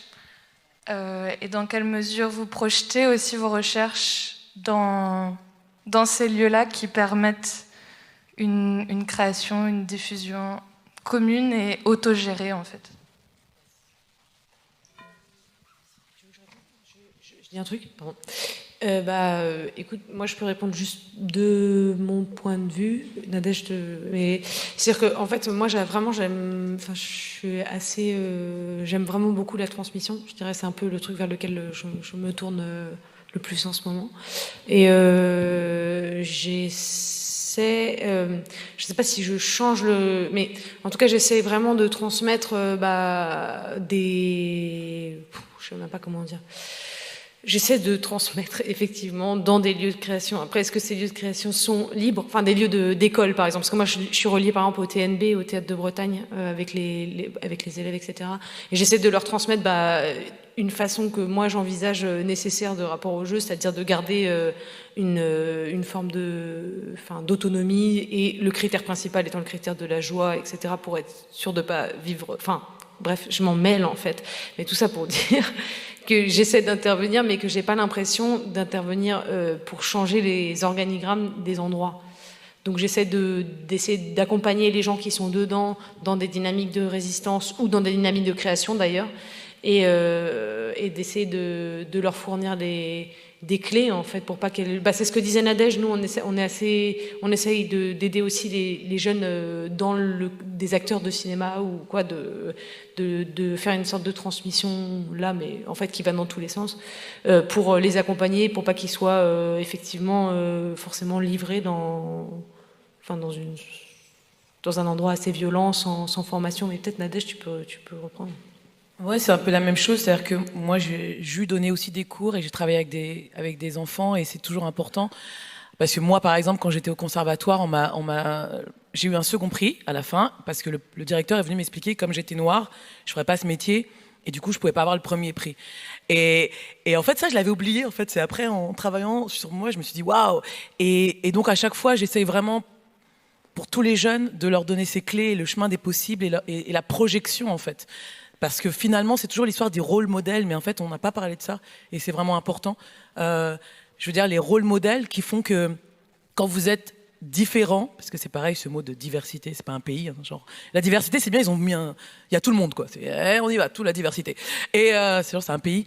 Et c'est important, en fait, de donner ces rôles modèles, et à chaque fois, moi, j'essaye vraiment de travailler sur la déconstruction des stéréotypes, la projection des possibles, le travail sur le corps, et de donner des clés aussi, de lutter contre la violence que va être, et c'est une réalité, va être ce métier en fait. Parce qu'on n'en parle pas, enfin on en parle un petit peu, mais on n'en parle pas.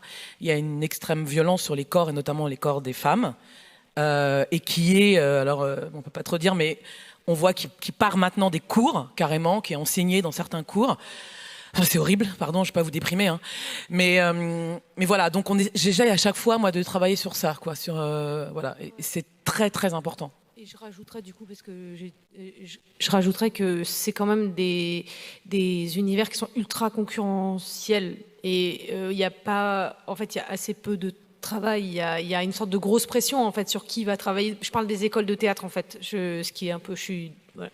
Il y a une grosse pression et effectivement, du coup, des règles internes peuvent primer finalement sur les lois, en fait, tout simplement. C'est-à-dire qu'on va inviter au silence des élèves qui vont être victimes de racisme ou inviter au silence des victimes d'agressions sexuelles au sein de l'institution et foutre la pression, en fait, sur les personnes en question qui ont été victimes en faisant jouer le fait que ça va en fait, elles vont être toutes seules et que de toute manière, le monde est comme ça et que de toute manière, c'est à elles de s'adapter au monde et pas au monde de changer. Ce qui est quand même un comble dans le cadre d'une école de théâtre où on est censé justement dire on va réinventer le monde. Là, tout d'un coup, c'est genre non, en fait, le monde est raciste, donc habitue-toi à interpréter des clichés racistes, en fait, toi-même, en tant que personne racisée. Oui, du coup, je pense que par rapport à la question, c'est aussi dans quelle mesure il faut peut-être inventer une nouvelle économie du cinéma. Je suis à fond. Voilà, qu'elle soit, Moi, je veux bien carrément créer une école à fond. De l'économie du cinéma français contemporain, et peut-être aussi, pourquoi pas, des écoles, une école alternative, une école peut-être, je sais pas, non antiraciste, transféministe du cinéma, pourquoi pas. Oui. Enfin, c'est-à-dire que me paraît important aussi dans ce que tu disais tout à l'heure, Adèle, en fait, pourquoi tu appelais ça l'organigramme du pouvoir, en fait, pourquoi l'architecture du pouvoir, elle ne change pas. Historiquement, il n'y a aucune architecture de pouvoir, en fait, qui change si elle n'est pas contestée profondément, radicalement de l'intérieur. Donc aussi, et après, en fait, et peut-être ça commence à être une réponse, en fait, à ce que la lettre qui a été en partie lue avant. La question, en fait, c'est quelle est la stratégie. C'est si nous perdons peut-être trop de temps à lutter de l'intérieur, ou est-ce que c'est plus intéressant peut-être justement de créer des nouvelles organisations, des nouvelles économies de production, des nouveaux projets qui sont à l'extérieur même de ce qu'on va appeler les parcours habituels du cinéma français avec les CNC, etc. Après, il y a effectivement la question d'argent, la question des fonds et le fait que le cinéma, par exemple, est une industrie. Et donc, évidemment, c'est pas la même chose faire du cinéma sans l'argent que faire du cinéma avec beaucoup d'argent. Ça, c'est certain. Mais il me semble que, en tout cas, la question aussi de savoir, de choisir les lieux dans lesquels on va investir nos forces de transformation politique est crucial. Et notamment, ça, si vous voulez, ça va revenir après avec la question de savoir si c'est pertinent de rester ici ou pas, par exemple. Savoir si c'est plus intéressant de rester ici ou si c'est plus intéressant d'aller ailleurs et de créer un ailleurs encore. Ouais. Pardon, du coup, excuse-moi, mais sur la question de l'école, moi, c'est ce que j'ai essayé de dire un peu en bafouillant tout à l'heure, je m'en excuse, mais c'est juste, en fait, je pense vraiment qu'il y a une politique de l'acteur et il y a on va dire, assez communément diffusée au sein de notre branche dans le cinéma, une sorte de docilité exigée, en fait, et une sorte de don de soi et finalement, assez chevillé avec une forme de souffrance, en fait.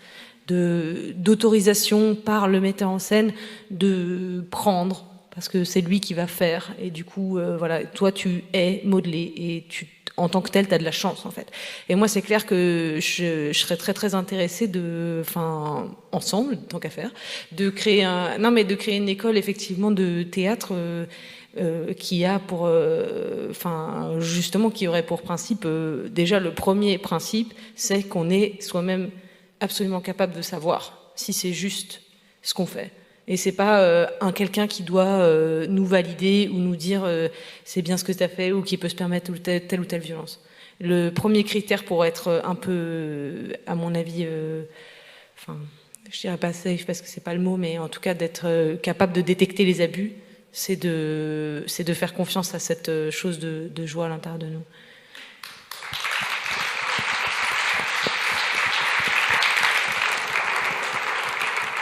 Alors, vous avez encore des questions, des commentaires, des apportations à faire? Je vois Virginie qui écrit à toute vitesse, là. Tu veux dire quelque chose? Non? Ok. Non, parce que comme je te voyais en fait en train d'écrire. Ouais. Bon, voilà, il y a deux paroles. Oh, trois, pardon.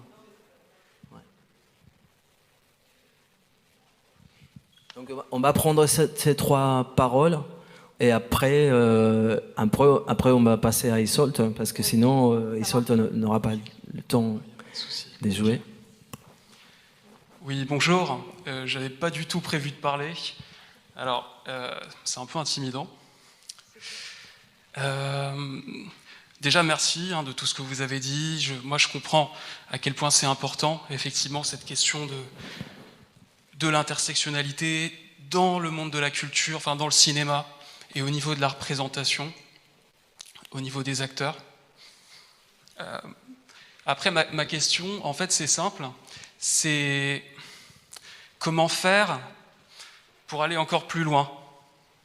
Comment faire pour traiter toutes les questions au niveau aussi de ce qui rendent possible toutes ces productions culturelles, tous ces films? Je veux parler des invisibles, je veux parler des petites mains, je veux parler des gens qui sont les femmes de ménage, je veux parler des personnes qui rendent possible, des caméramans, de tout ce que vous voulez, de tous ces précaires de la culture, tous ces techniciens qui sont actuellement dans une situation extrêmement complexe, ils sont dans une situation de précarité extrême. Il y a beaucoup de personnes racisées, il y a beaucoup de personnes, c'est souvent des meufs, c'est souvent des personnes queer aussi. Et voilà, et du coup, je pense que, bien évidemment, c'est super important de penser l'intersectionnalité dans le cinéma, mais dans le cinéma et dans la culture, j'aurais envie de dire en général. Voilà, et petit détail, je me permets, c'est par rapport aux vacataires du centre Pompidou, parce qu'en fait, vous voyez, si tous ces événements sont possibles, si le musée a pu réouvrir début juillet, c'est parce qu'il y a des vacataires qui travaillent ici, qui ont été extrêmement exposés, qui n'avaient pas de protocole Covid. En gros, ils ont été envoyés au front, on leur a caché toutes les informations par rapport au Covid. Ils sont venus travailler, ils ont fait plein de choses qu'ils ne devaient pas faire normalement, distribuer des masques et des gants. Ils ont des situations de merde. Ceux qui sont à Pompidou, ils ont souvent beaucoup, certains ont des CDD de 1 mois, renouvelables. Donc en fait, ils peuvent pas se mettre en grève, ils peuvent rien faire parce que sinon, ciao. Voilà, donc j'avais une pensée pour eux. Moi, personnellement, j'étais vacataire à la BPI. On a mené une grève il y a un mois. On a obtenu quelques petites choses, mais on était dans des situations similaires. Et voilà, c'est une situation qui est partout, dans la culture et dans toute la société. Et je pense que l'intersectionnalité, elle doit aller aussi à ce niveau-là. Et voilà, encore merci de m'avoir écouté.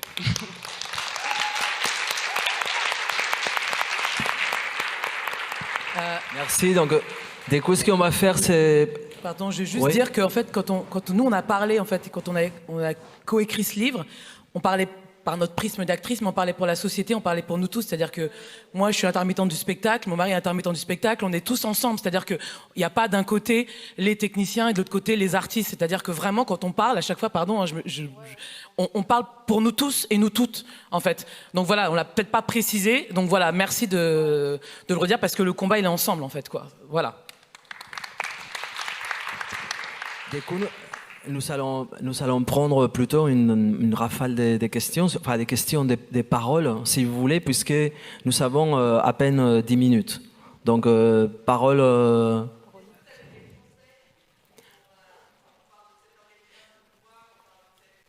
Les problèmes peut-être, c'est que la personne, je ne sais pas si la personne qui est transcrite, elle est capable de t'écouter.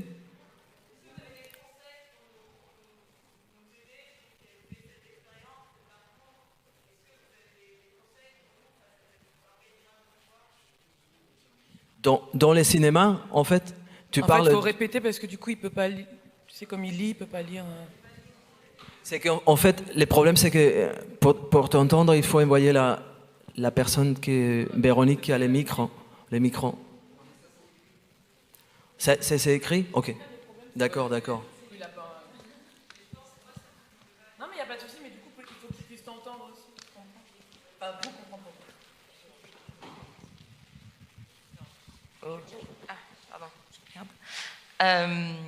Non, mais c'est ce qui a été écrit. C'est ce que vous avez des conseils pour nous pour comment on peut accéder en fait au pouvoir, comment on peut accéder à ces postes-là, parce que même si on a de la joie, on est fatigué. Et moi, je voudrais savoir concrètement aussi, parce que là, on parle d'utopie, enfin pas que. Excusez-moi, vous faites du très beau travail, mais comment on fait? Mais à quel poste? Parce que je pense, en fait, je ne pense pas et tout. Pardon. En fait, par rapport aux gens qui sont les décideurs, on parlait de décideurs tout à l'heure, de ceux de la production, par exemple du cinéma. Mais moi, j'ai l'impression, bien sûr que c'est possible, mais est-ce qu'il y a des conseils que vous pouvez nous donner? Est-ce qu'il y a une stratégie? Voilà. Est-ce qu'il y a une stratégie? Peut-être on a. Mais de toute façon, peut-être que l'objectif, enfin en tout cas, là je parle pour moi, hein, l'objectif n'est pas du tout ni d'attendre particulièrement un poste, ni non plus cette espèce de, si vous voulez, cette architecture de pouvoir, l'organigramme. Hein. Parce qu'idéalement, ce qu'il faudrait, c'est être capable de modifier cette architecture de pouvoir, de la modifier. Justement, en tout cas, de mon point de vue, après, je ne parle pas pour les autres, mais je ne pense pas que l'idéal, c'est qu'en fait, au CNC, tel qu'il est organisé aujourd'hui, on les laisse exactement de la même manière, mais on met une personne racisée, une personne soi-disant queer, ou une personne trans qui soit là pour veiller en fait à qu'il y a plus de projets. Enfin, je pense que ça, c'est justement la logique, si vous voulez, des quotas et la logique d'inclusion. La logique d'accessibilité aussi, si on parle par rapport au handicap. Ça, c'est une logique, et qui est une logique d'intégration. Et je pense qu'il y a une autre logique, qui est la logique révolutionnaire, qui n'est plus du tout une logique d'intégration, mais c'est une logique de transformation de les structures de pouvoir. Donc, et je pense que pour transformer les structures de pouvoir, peut-être le plus important, c'est mener des pratiques d'expérimentation. Des pratiques que j'appelle, par exemple en philosophie, que j'appelle des désidentifications. C'est-à-dire, en fait, qu'est-ce qui se passe si vous arrêtez de faire ce que le système attend de vous? Qu'est-ce qui se passe? Vous voyez ce que je veux dire? Et donc, du coup, ça c'est une pratique différente. Il ne s'agit pas simplement de se dire on veut avoir une personne des minorités. Ça, c'est, si vous voulez, de mon point de vue, en fait, l'échec des politiques d'intégration par rapport à l'immigration qui ont été prises notamment dans les contextes néolibéraux à partir de l'ère Thatcher. surtout dans les contextes anglo-saxons, et qu'aujourd'hui, la France s'est dit que peut-être, en fait, avec 20 ans de retard, et avec tous les problèmes qu'il y a eu, en fait, il faudrait plus ou moins, même pas, parce qu'en France, on pense que l'idée républicaine empêche, en fait, toute possible politique quelque part des quotas. Mais je pense que nous ne sommes pas, en tout cas, encore une fois, pour moi, je ne vois pas du tout, en fait, dans cette dialectique entre, d'une part, les structures traditionnelles de pouvoir et, d'autre part, l'intégration des minorités dans l'architecture des institutions dominantes, mais plutôt dans un processus radical de dépatriarcalisation, décolonisation de ces architectures de pouvoir, et donc, du coup, ce que je dirais, désinstitutionnaliser, c'est-à-dire, quelque part, par rapport au centre Pompidou, la vérité, c'est pas que moi je ne veux pas rester dedans, ce que je voudrais, c'est que ça soit fermé à un moment donné et qu'on prenne ensemble en fait la possibilité de se dire qu'est-ce qu'on fait, qu'est-ce qu'allons-nous faire, puisque si un musée c'est justement une technologie de la mémoire, c'est les lieux dans lesquels on construit et on normalise les représentations de la masculinité, de la féminité, de la race, de l'handicap, etc., du corps valide. Si ces lieux-là, en tant que monument national aussi, c'est les lieux de construction de ces technologies, moi je pense qu'il faut surtout, dans la manière en fait qu'on s'est dit, les gouvernements disent vous allez rentrer chez vous à partir des 21h, nous pourrons aussi, puisque c'est nos institutions à nous, pourront décider, écoutez, on va fermer le centre Pompidou, puisque nous avons besoin de réfléchir. Qu'est-ce qu'on veut faire ensemble et collectivement? De la même manière par rapport à l'université. Si on pense aussi aux écoles de théâtre, la question c'est qu'est-ce qui est enseigné aujourd'hui dans une école de théâtre? Donc, et peut-être aussi, et peut-être aussi, pardon que j'abuse de ma position, mais c'est vrai que quand on organise, on a tendance à abuser de cette position-là. Et donc, du coup, est-ce que c'est possible en fait de générer des nouvelles pratiques, des pratiques d'expérimentation institutionnelle qui vont venir après rétroactivement transformer l'institution et peut-être la transformer, peut-être la défaire complètement. Voilà, pardon. Oui, Véronique. Il faut que Véronique soit là. Ouais, elle est là.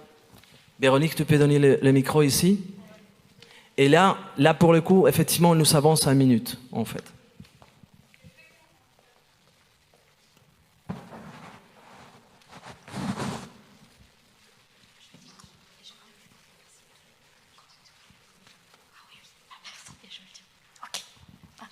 Ok, pardon. Et bon, merci de m'avoir donné la parole. Et je vais reprendre les sujets autour de l'institution et de comment on peut désinstitutionnaliser et transformer l'institution. Et je voudrais aussi faire justement un rapport avec les questionnements qu'on a eus hier soir, en prenant aussi ce qui vient de dire Paul Preciado. C'est juste 2 paragraphes, c'est très court. Je commence. On fait quoi alors? Hier, Elsa Dorlin a fait apparaître le mot « feu ». Feu comme réponse et même comme anticipation du couvre-feu, du geste qui veut masquer le feu, nier le feu. Françoise Vergès a fait apparaître une mémoire de lutte de différents corps précarisés qui, avec tout le courage et la colère, ont désobéi depuis longtemps le destin méprisable que la machine patriarco-coloniale nous impose partout, l'étouffement. On a parlé de la survivance, on a parlé de la fuite. Il y a eu aussi la manif des sans-papiers. C'est dommage que lorsqu'une flamme est apparue, hier soir, 20h, la réponse a été une porte claquée qui plus ou moins explicitement nous a invités à rentrer chez nous au lieu de briser ces dispositifs de guerre appelés couvre-feu, au lieu de tisser la temporalité autrement, au lieu d'altérer justement ces moments où l'État suppose qu'on dort, la nuit. Voilà.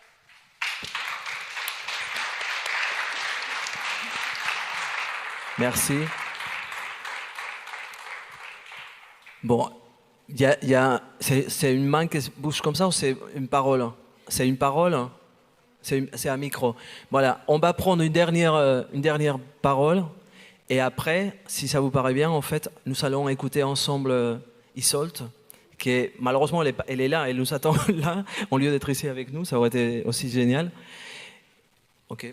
Et je voulais vous dire aussi que peut-être nous allons continuer les débats autrement, en dehors aussi du Centre Pompidou, et peut-être dans d'autres contextes. Donc ce n'est pas non plus la dernière fois que nous avons la possibilité de discuter ensemble. Tu veux aussi un micro Kenyé, 2 minutes. Oui, mais attends, parce qu'il y a quelqu'un d'autre. Ok, bien. Alors, Covid. Normalement. Peut-être rapidement, je dis rapidement 2 choses, parce que je trouve ça intéressant que les personnes qui sont intervenues, il faut aussi interroger d'où on vient quand on prend la parole. Par exemple, la question de rester dans le Centre Pompidou, quels sont les corps qui sont en danger en fait? Et je trouve qu'il faut être aussi attentif à ce qui est dit dans l'espace. Parce qu'il me semble que j'ai fait une performance en fait, que j'ai fait une vidéo où je parle de la question d'essayer de travailler à l'intérieur de l'institution. Et c'est ça l'écoute en fait. C'est savoir se décentrer et en fait processer ce qui s'est passé en fait. Et je trouve ça violent, vos interventions. C'est vraiment violent parce que c'est annuler ce qui s'est passé et ce qui est en train de se passer. Peut-être que ça ne vous satisfait pas, mais peut-être qu'il faut aussi prendre du recul sur ce qui est en train de se faire. Et je pense que la révolution, elle peut se faire à plusieurs endroits. Il n'y a rien qui est dichotomique, en fait. C'est pas tout est noir, tout est blanc. Et c'est comment, en fonction de où on se trouve, on essaie de trouver des stratégies et on ne critique pas les tentatives de chacun et chacune, en fait. Ça s'appelle de l'humilité.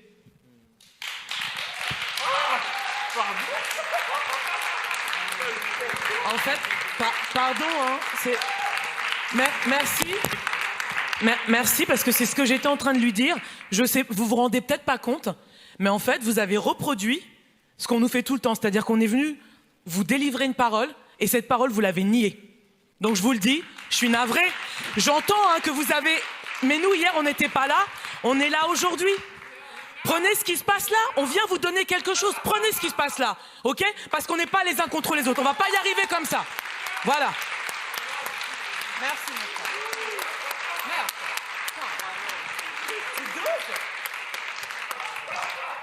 Bravo.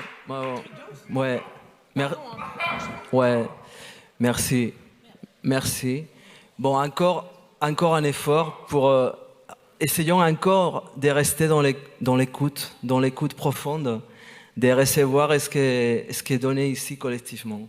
Mais aussi dans l'hétérogénéité, parce que c'est ça aussi, ça fait partie de nous. C'est-à-dire qu'il y a des gens qui sont dans quelque chose brûle à l'intérieur, qui fait qu'on a envie immédiatement d'autre chose, et du coup on ne peut pas écouter ce qui se passe ici, mais ce qui se passe ici continue aussi. Donc il faut, et cette hétérogénéité-là fait partie de nous dans sa complexité.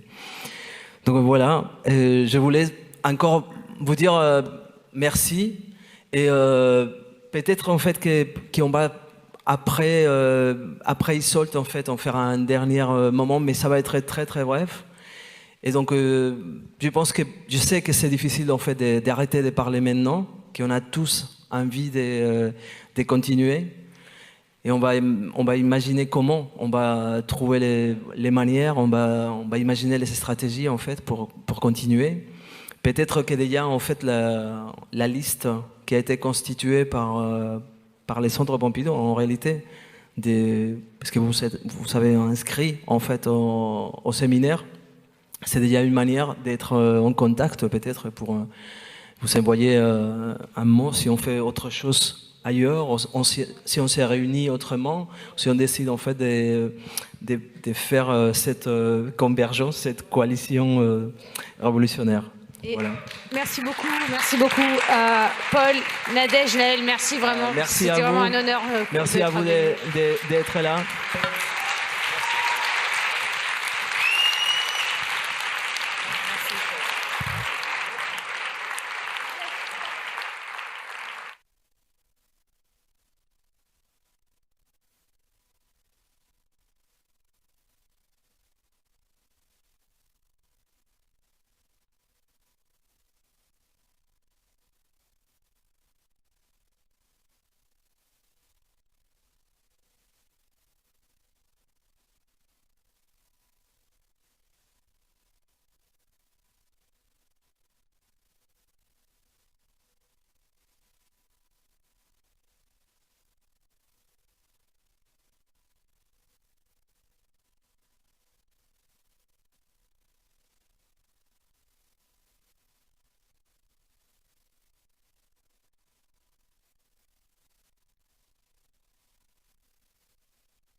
Bonsoir. Je me présente, je m'appelle Iseult et je vous présente mon pianiste Nino. On peut l'applaudir très fort. J'ai la voix hyper enrouée, voire cassée. Je crois qu'elle a même disparu. Mais je vais faire tout mon possible pour vous, parce que ça me fait plaisir d'être là.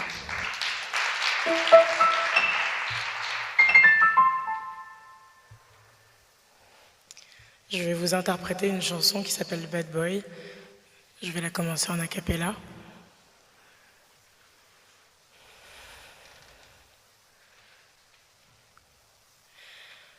Quelqu'un frappe à ma porte, je sens mon pouls qui s'accélère, le temps s'arrête.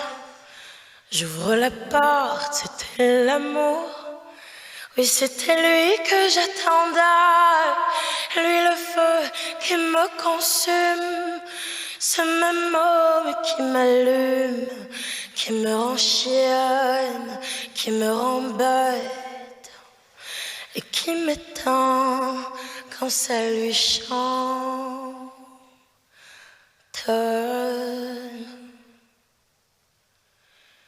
Je suis tombée amoureuse d'un bad boy. Me posez pas de questions, que ça vous plaise ou non, on s'aime. Le temps d'une chanson, je suis tombée amoureuse d'un bad boy. Me posez pas de questions, que ça vous plaise ou non, on s'aime. On s'aime.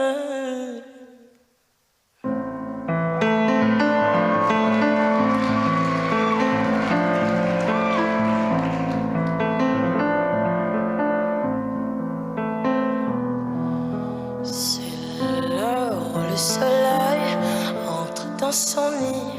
Le ciel a changé de visage. Tes mains se chargent de colère. J'attendais, et encore on faisait l'amour. Aujourd'hui je suis poussière, même pas une larme pour ta reine. En guise de pardon,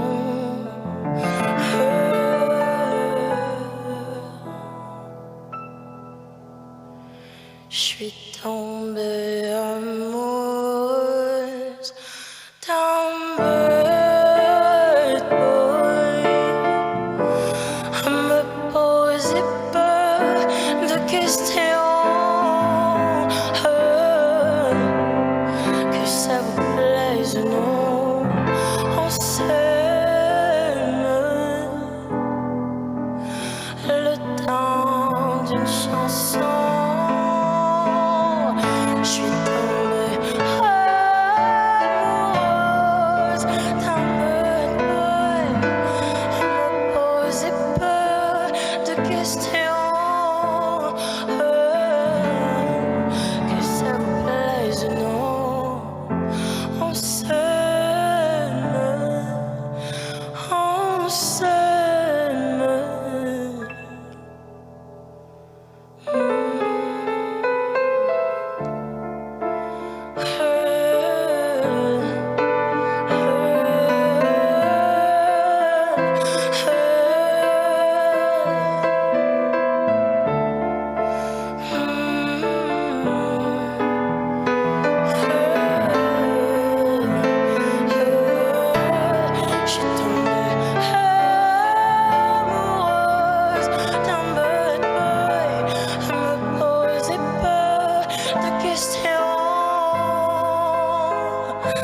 Que ça vous plaise ou non,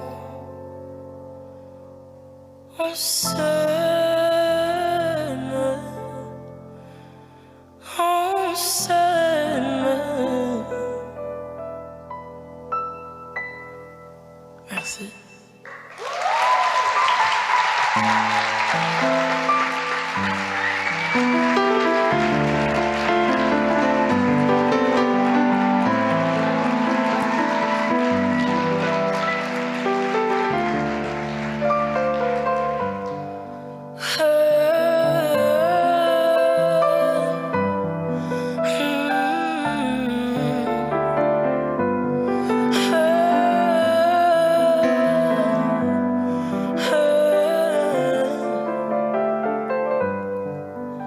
Quand j'ai peur le soir, je compte jusqu'à toi. Je m'endors, je te vois. Tu vois comme je pense à toi, comme je pense à toi. Tu vois comme je pense à toi.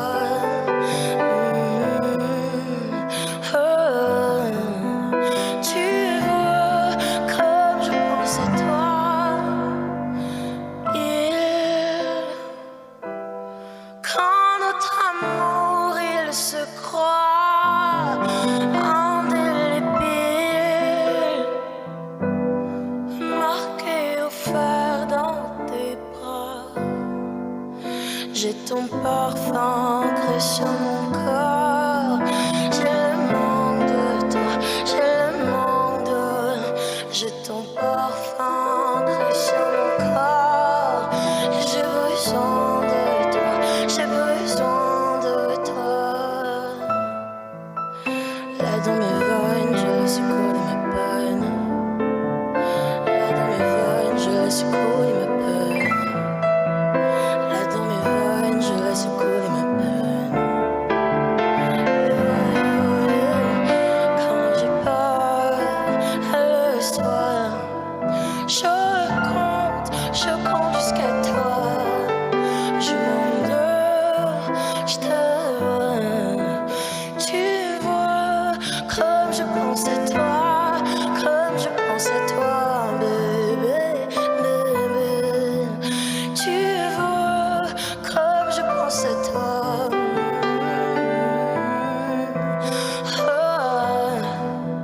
Tu vois comme je pense à toi. Je me sens revivre quand ton esprit rentre dans la pièce. Les fleurs fanées sous la pluie. En deux de tout reprend vie. Cœur va mieux et moi aussi. La distance nous a détruits. J'ai fermé la porte de mes idées sombres depuis que ton écho résonne en moi, bébé. Je t'ai dit la clé de ma fidélité. Et dans ton royaume je suis reine, pourvu que l'amour s'en souvienne.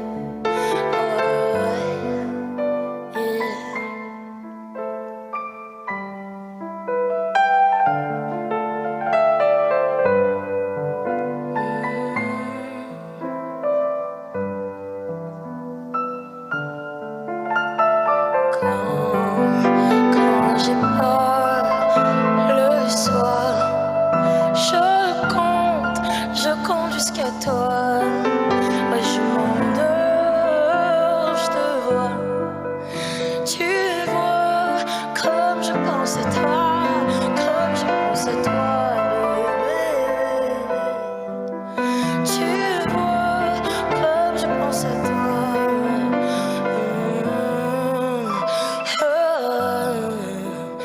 Tu vois comme je pense à toi, comme je pense à toi.